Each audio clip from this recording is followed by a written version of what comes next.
Investment function देखो, investment function क्या होता है? एक इकोनॉमी के अंदर जो भी खर्चे किए जाते हैं कुछ एसेट्स को क्रिएट करने के लिए, कैपिटल एसेट्स को, उसे इन्वेस्टमेंट कहते हैं। देखो, investment refer to the expenditure incurred for creation of new capital assets, चाहे वो बिल्डिंग हो चाहे मशीनरी हो, इन सब में जो पैसा लगाया जाता है वो इन्वेस्टमेंट कहलाती है। It include expenditure incurred for assets like machine, building, equipment. ये भी होता है let to increase in production capacity of the economy, जो एक इकोनॉमी की प्रोडक्शन कैपेसिटी को बढ़ाती है बेसिकली, जिसके मेन फीचर्स होते हैं। अब इन्वेस्टमेंट एक्सपेंडिचर की हम अगर क्लासीफाइड करें तो बेटा ये दो तरह के होते हैं, एक होता है इंड्यूस इन्वेस्टमेंट और एक होता है ऑटोनोमियस इन्वेस्टमेंट। इंड्यूस इन्वेस्टमेंट क्या होता है? इंड्यूस इन्वेस्टमेंट वो होता है विच depend on the profit expectation and is directly influence with the income level. मतलब जितना प्रॉफिट के चांस ज़्यादा होते हैं उतनी इन्वेस्टमेंट ज़्यादा होती है, जितने प्रॉफिट के चांस कम होते हैं उतनी इन्वेस्टमेंट कम होती है। ये इनकम मोटिव से अफेक्टेड होती है। जहाँ पे प्रॉफिट होता है वहाँ पे इन्वेस्टमेंट की जाती है, अगर प्रॉफिट नहीं हो रहा तो इन्वेस्टमेंट नहीं की जाती। बेसिकली प्राइवेट सेक्टर ये इन्वेस्टमेंट करता है जिसका मेन मोटिव क्या होता है? प्रॉफिट कमाना। तो देखो लिखा is income elastic, increase in with increase in income and decrease vice versa, decrease in income। अगर इसके डायग्राम की बात करें तो बेटा इस तरह से बनता है। देखो ये देखा डायग्राम इसका, ये एक्स एक्सिस में इनकम दे रखी है, वाई एक्सिस में इन्वेस्टमेंट दे रखी है। तो ओ वाई इन्वेस्टमेंट में, ओ एम इन्वेस्टमेंट में इनकम कितनी है? ओ वाई। अगर इनकम ज़्यादा करनी है या ज़्यादा मिलती है ओ वाई वन, तो इन्वेस्टमेंट ज़्यादा हो जाएगी। तो ये इन्वेस्टमेंट कर्व बनता है इस तरह से, जो इन्वेस्टमेंट और इनकम के बीच पॉजिटिव रिलेशन को शो करता है। सेकेंड इन्वेस्टमेंट होती है आपकी ऑटोनोमस इन्वेस्टमेंट। इस इन्वेस्टमेंट का इनकम या प्रॉफिट का कोई रिलेशन नहीं होता, ये फिक्स होती है। बेसिकली इस तरह की इन्वेस्टमेंट गवर्नमेंट करती है। जैसे गवर्नमेंट सोशल वेलफेयर के लिए, इकोनॉमिक डेवलपमेंट के लिए जो खर्चे करती है स्कूल, फ्लाईओवर, हॉस्पिटल वगैरह में, उसे हम ऑटोनोमस इन्वेस्टमेंट कहते हैं। देखो, autonomous investment refer to investment which is not affected by change in the level of income and not induce solely for profit motive. इसका केवल प्रॉफिट मोटिव नहीं हो सकता, प्रॉफिट हो जाए तो ठीक है, ना हो तो सोशल वेलफेयर मेन इसका मोटिव होता है। इट इज इनलास्टिक होती है हमसे, मतलब इसका इनकम के साथ कोरिलेशन नहीं होता। देखो ये देखिए, ये आपकी इन्वेस्टमेंट है, ये इनकम है। तो इनकम चाहे ओ वाई हो या ओ वाई वन हो, इन्वेस्टमेंट फिक्स है।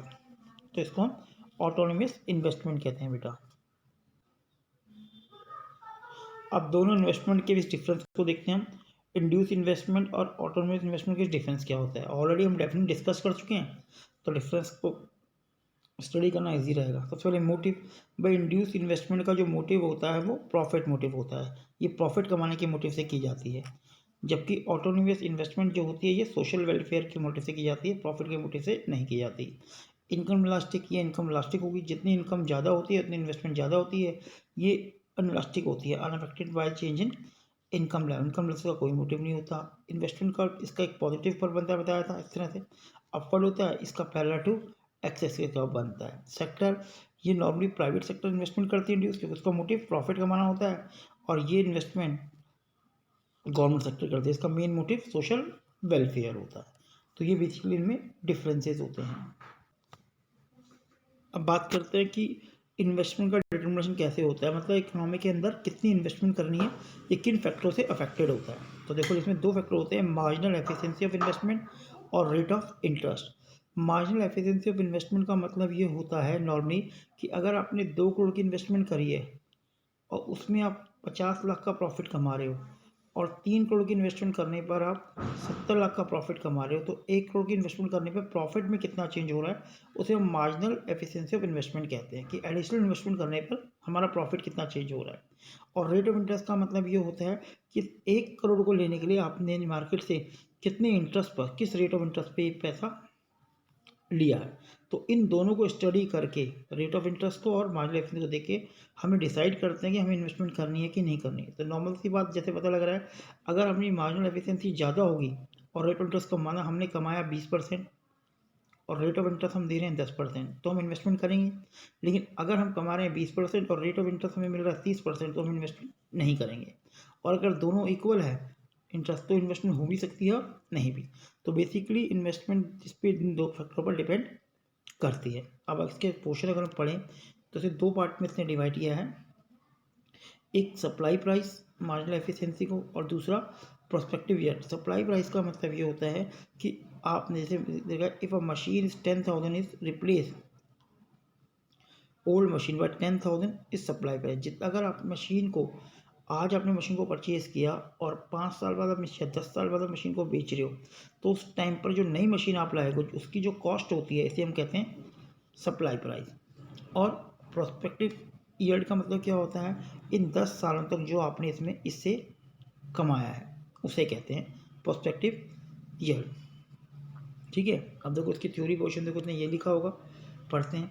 कह रहा supply it refer to the cost of producing a new machine of that kind, it is the price at which the new machine assets can be supplied, जो हम replace करेंगे। If a machine is 10,000 replace, तो supply price हो गया। Prospective yield का मतलब क्या हुआ, it refer to net return expected from the capital assets over its life time, मतलब उस मशीन से अपनी लाइफ टाइम में कितना कमाया।